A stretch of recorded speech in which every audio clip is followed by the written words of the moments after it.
Morning. Today's video will bring you to the dumpster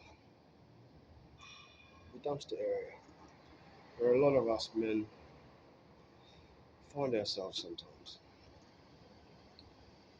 It's a dark place. I call it the black hole. And that black hole is very difficult to get out of. I want to start the chat today because this is inspired by a friend that I met at a walk-in centre yesterday. That's got the most genuinely loving character that I ever met in a very long time. And we shared some sad truths. And unfortunately, he hasn't seen his kids for 7 years. He didn't go into detail as to why, but we came to the agreement that some of our shortcomings and addictions had some issues in regards to those being resolved, but fundamentally not having the right support networks in place to support so that uh, the trap of the black hole could be escaped from. Um, he shared. Uh, it's sorry. It's for me. It's very hard to talk about too. But he shared a vulnerability where he's solo and lacking support as well. So, but quite a giving nature and humbled, very articulate and communicative, uh, very outspoken on his shortcomings and addictions and the problems that he's facing, and awareness of the way he wants to change to be a better man, but unable to prove that he's on the right track or having some sort of mediation or people in power to have an effective position to pass judgments or create pathways and opportunities for him to see his kids again. Because talking to that man yesterday, I would say there was absolutely not a single reason why I wouldn't allow my kids to be in his presence. Because he was sober, kind, caring, giving, and willing to do whatever he could. And he spoke the words out of my mouth. And he says, "It's not about me, it's about my kids. I don't care about me, it's about my kids." And that's how I feel. Because it's not us that are in the pain. We're fighting for our children's pains because we don't want to see them going through the same thing. So, sadly, this story, I've lost count because the number of men that I've faced in this issue along this journey in the last 3.5 years has gotten to the stage where it's become an epidemic. And every single one of these blokes are so rounded, educated in their own right, giving, caring, and doing whatever they could for their kids, but trapped in these black holes and get triggered and go into relapses and mental relapse in addiction and mental health as a result of Christmas time, birthdays, the struggle to try and connect and have appropriate pathways to move into suitable negotiations so that people can see their children in the right aspect. And that's something that's lacking in worldwide community. And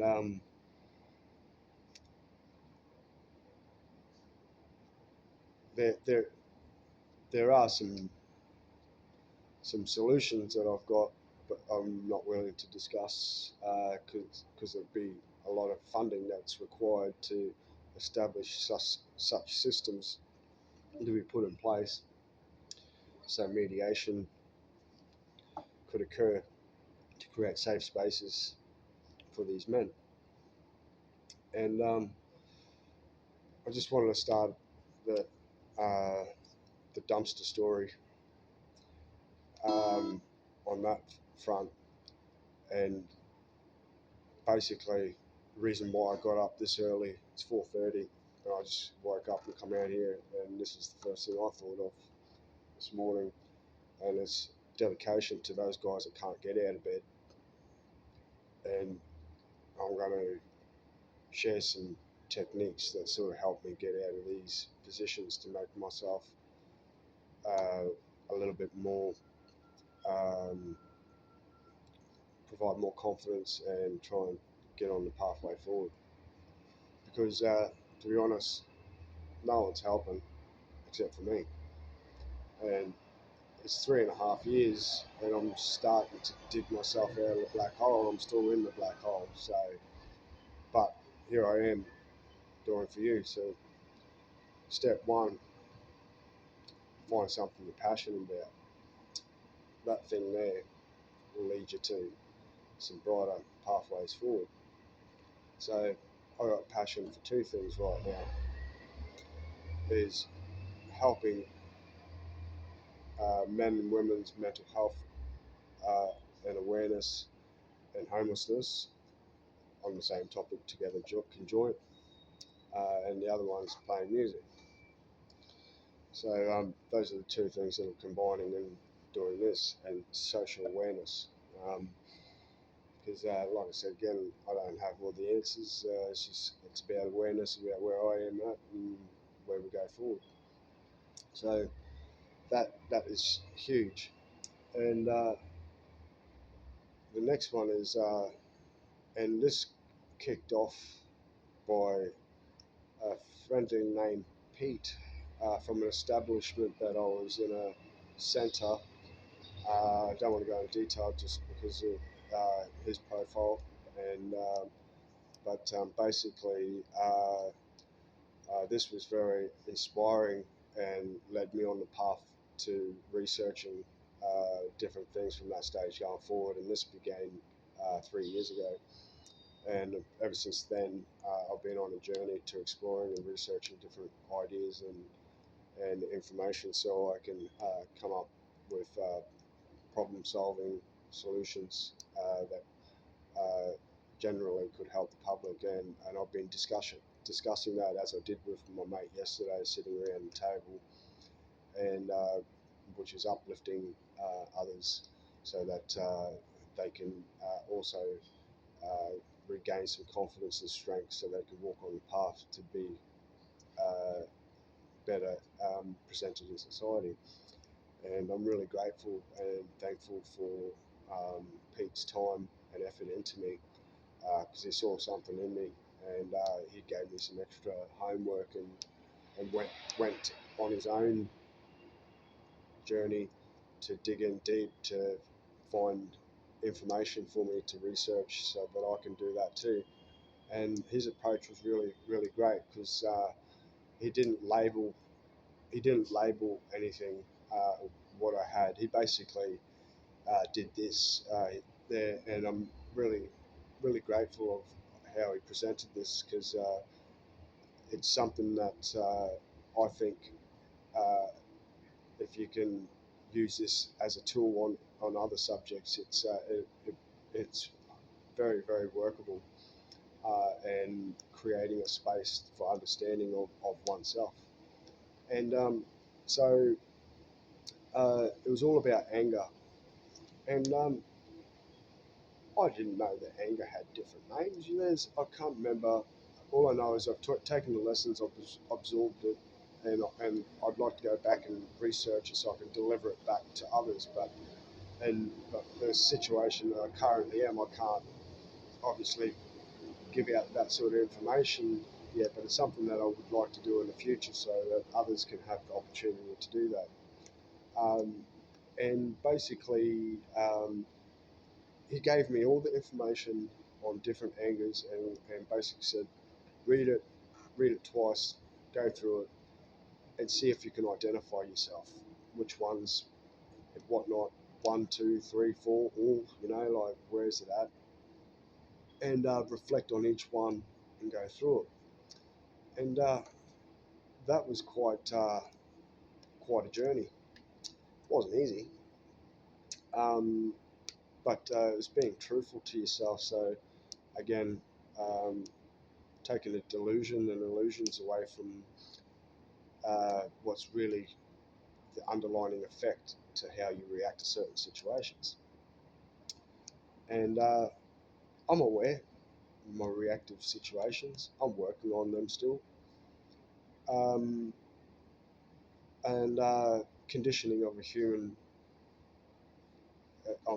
going through life and being in abusive situations throughout my life consistently uh, has led to being triggered and having safeguarded responses in the way that I did.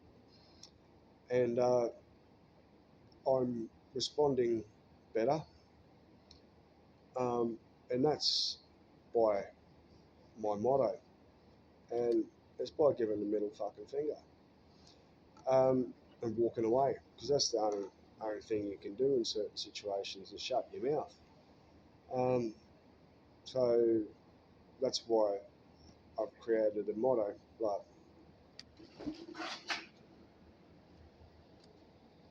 oh, I think it went sideways. Had a spirit touch my phone. Rock on or fuck off. Simple as that.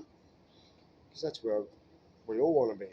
We all want to be rocking on, high vibing, having fun, no matter what. That's what life's all about.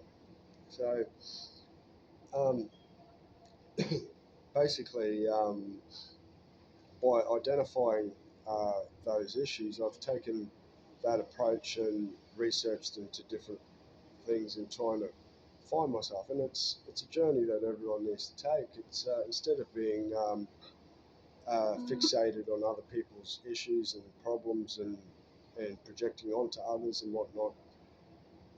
A lot of us don't internally reflect on our behaviours. So, um, and we don't like to. It's just our human nature. We just rather see and project on others, and create a space where the heat's taken off us and put onto others. But due to the abuse and neglect throughout my life, um, there's been stages where I would walk the streets looking down, and I couldn't even look up or speak to another person. And I've recovered and then been triggered, gone back in positions, recovered and triggered and been put back in those black holes. But somehow the cycle never ended, and it's a struggle. And I'm sort of proud since my home invasion that happened a few weeks ago that how I responded to that and used the tools and things that I've done to shut it down and still be confident, so I didn't go back into the black hole. So um, I'm here to give some awareness and some techniques and how I managed to do that. And I released some anger and frustration through my passion. So, and giving to others and gratitude for the things that I have in the now, even though I lost some good things that I really loved and did. And understanding that when you're in that element, that the gifts keep coming. Um, being open and honest and talking to others in similar situations and finding those connections can be very, very helpful. And so, with um, one of the big life changes that I experience, and this is going back a couple of years ago, was that through some of the abusive situations, um, I throughout my life, I sort of went back and time travelled and had a look at all those experiences, and I sort of shut down and never really had anyone to turn to. But in those experiences, I realised that I faced every single one of my abusers and stared them in the eye. And I went back and I became the person that I am now with the strength that I've got to go back and give myself a hug and tell you, you rock on, mofo. You're a tough cunt. And that little experience was something that created a space for me to part ways with the resentment of those people and understanding that it wasn't my fault. Um, so, and it's the strength from that I thought was inspiring, and I've spoken to others about that too, and some have shared those similar experiences, and some haven't, and the ones that haven't have applied it and have seen some great results as well, which is fantastic. And the other one I've learned is um, um, positive affirmation meditation downloads on YouTube. And there's a technique with this, and I'm one usually not to listen to something over and over and over again because I get bored. But for some strange reason, this meditation that I chose and I found, I can't stop listening to it because it's my favourite. And what it was the tone of the voice, the sounds in the background, how it was presented, and the affirmations that were said. And those affirmations um, basically, what I found when I was going into meditation was that uh, if I focused on just one word out of the whole delivery, that basically I could create something from that. And I taught myself a technique where I would just take that one word and reflect on that one word over 24 hours and work with it and leave it and meditate and find another one and keep going like that. So it's positive programming into the system, and also words that I never heard before because of such negative self-talk that I didn't know how to speak to myself in a kind way because of the abuse and neglect and things. So it was a mind trap. So to reprogram on such a scale takes a bit of work, a bit of time, and dedication to yourself, and it's called self-care. And there is no time frame on a recovery. Everyone's on their own journey. So, and to be honest, you never recover. You just get better at dealing with it.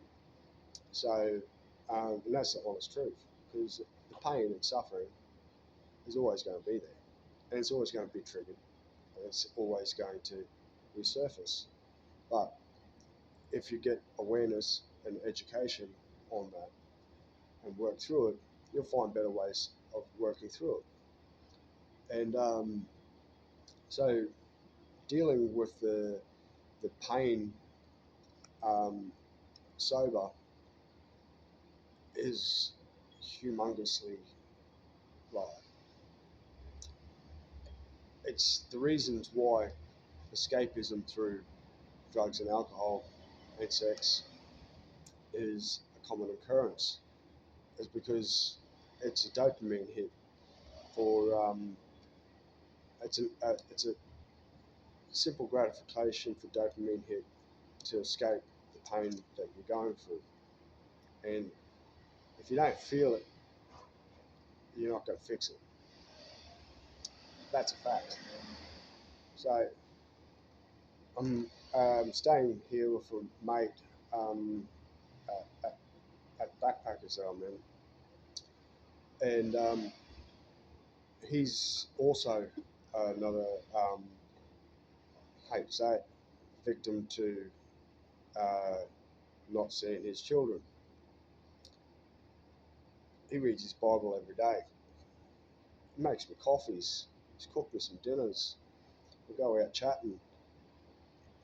There's no codependency in our relationship whatsoever. Um, look, we do what we do, and we're free to do what we want. It's a healthy relationship, and he's another man that is stuck in this position. He doesn't know or have the steps at all to know how to see his children, and and it hurts him a lot. So I came up with this last Christmas when I fell into the hole and fell into the trap again. And I'm not doing that this Christmas because Christmas is forgiving, and this is what I'm doing here. I'm giving my thoughts and knowledge on how I resolve and try to get out of the black hole of those situations. So I can't see my kids, and I don't have enough money to buy them gifts this year either. It's uh, it's a situation that I find very difficult. Um, but talking to my mate, I said, look, this is what I'm going to do this year.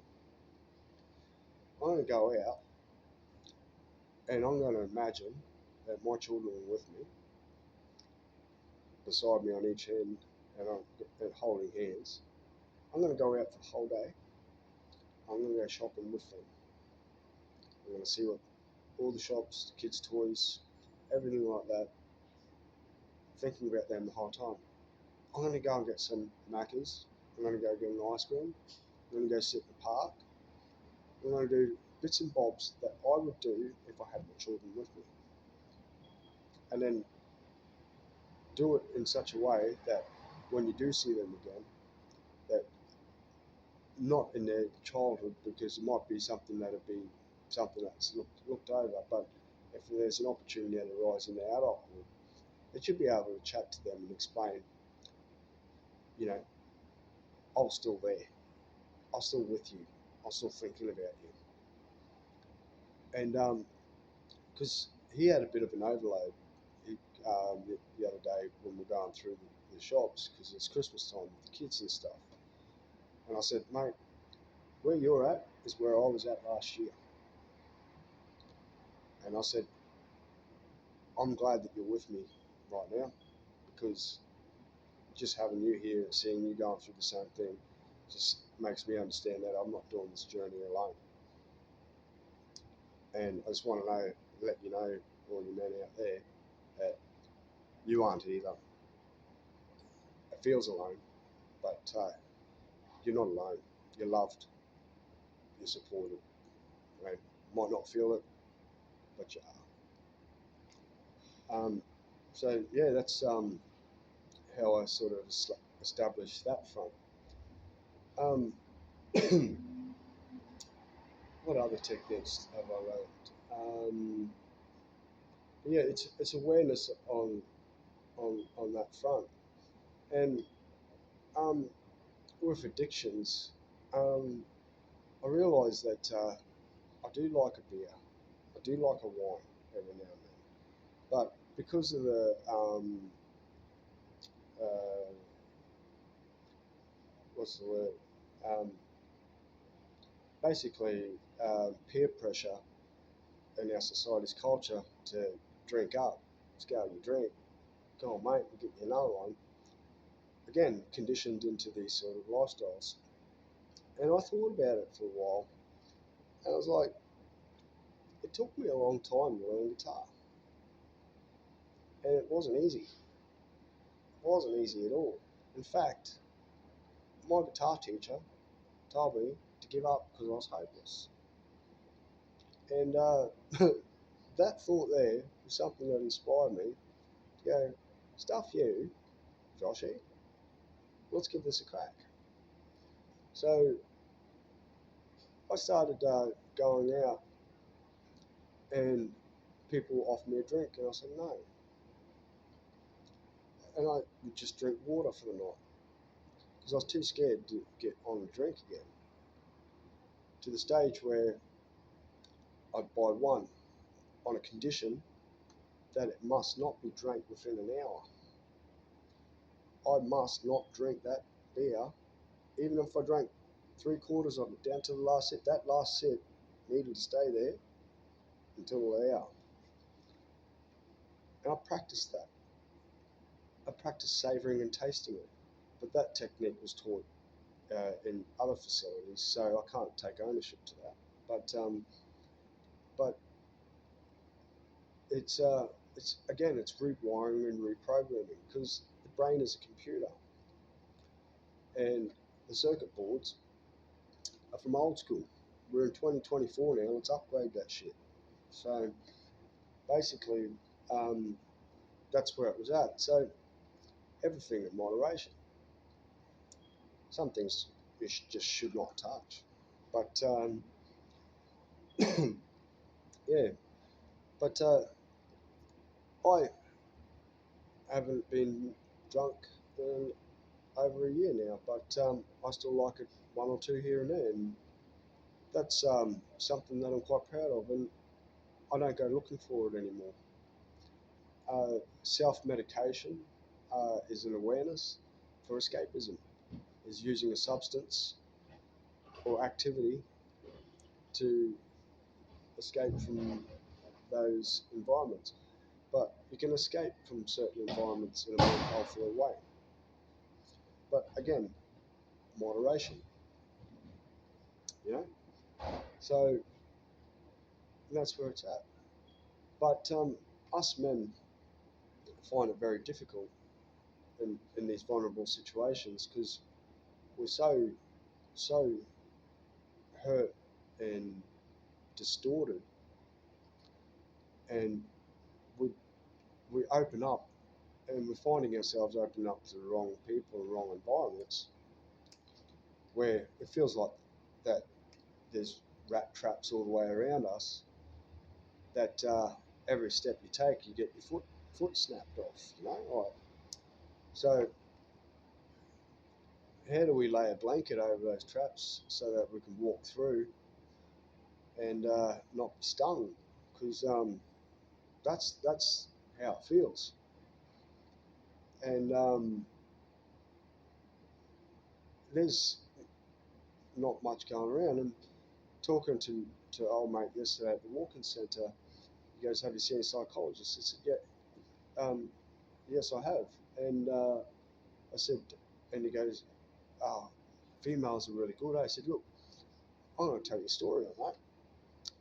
And what I found was, yes, you're correct. You're absolutely correct because men seek feminine support because that's what level we need to have that caring because it's like a mother's love. So basically, to, you're right on that. But I said I got some probably the best um, output from my last one, which was a male.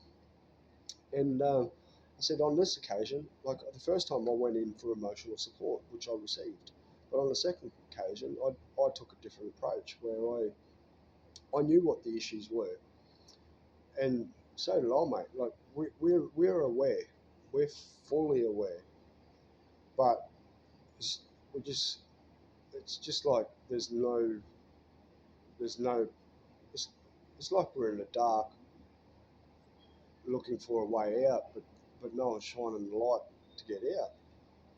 So this time around, I went in with a game plan and told my psychologist the topics and things and what I needed to work on. And that was quite impressive to him. He thought that was quite honourable and and and having that awareness and strength to understand that was something that was well. So by doing that, I got a lot more out of my sessions, because for the man across the sea, the man sitting across from me wasn't spending his time trying to figure me out, because I was already giving him the issues head on, so we could tackle it and utilise that time that we had together in a more effective way. So if you are going through those stages, man, and you are getting that support, I would suggest that prior to going in, that maybe have a think about on certain things that you would like to improve in, and asking for that guidance, because I guarantee you're going to get more out of it. So those are some techniques that I wanted to share today. They've been very helpful, and the last one is basically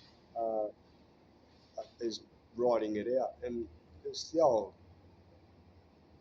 bloody story, butch story, where you bloody write down your problems, put it in a pot and burn it, So I don't burn it, but I journal. So it's a great way to do it, and go hard, man. Go hard and nuts, and get right in there with that rage and anger and everything. Get it out. Spew it out. Get it out. Because it's going to stay in there if you don't. And it's just going to fester into the volcano, and it's going to erupt again. So, and it works. It really does. And that's my experiences. But I'm talking around with a lot of men and having conversations, and they're so fixated in reciprocating and talking on a level that we're talking now, that they're actually seeking that type level of support and not getting it. And I'm questioning why in 2024 that we're not at that level yet, and helping these men so that our children can have a father in their life, because that's necessary. Not for the father, for the children and the next generation to come, because the cycle that we're going through is unhealthy, and the systems in place are not established to support children and family networks in appropriate ways in the current status quo. So I ended this on a song. It's I'm probably going to stuff. Going to stuff it up big time. And and because it's hard, but I'm going to give it a good crack, because I don't play it that much. But it's a song that matches this. So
the shade, in the shade, shade, in the shade,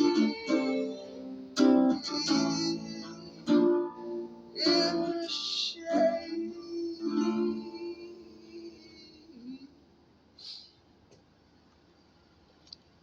Peace.